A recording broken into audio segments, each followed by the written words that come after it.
નમસ્કાર દર્શક મિત્રો, HK ન્યૂઝમાં આપનું સ્વાગત છે। ગામભોઈ પોલીસની મોટી કાર્યવાહી, ₹8.34 લાખનો દારૂ અને કાર ઝડપાઈ। સાબરકાંઠાના ગામભોઈ પોલીસ સ્ટેશનની ટીમે પ્રોહિબિશન વિરુદ્ધ ચલાવવામાં આવેલા ખાસ અભિયાન દરમિયાન મોટી સફળતા મેળવી છે। પેટ્રોલિંગ દરમિયાન સુરજપુરા રેલવે ફાટક પાસે શંકાસ્પદ રીતે દોડતી સફેદ સ્વિફ્ટ ડિઝાયર કાર પોલીસને દેખાઈ હતી।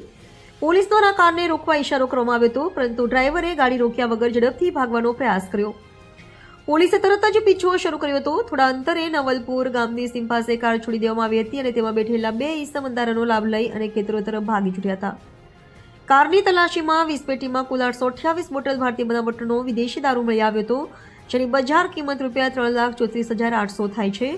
ઉપરાંત 5 લાખની સ્વિફ્ટ ડિઝાયર કાર સાથે કુલ ₹8,34,800નો મુદ્દામાલ કબજે કર્યો છે।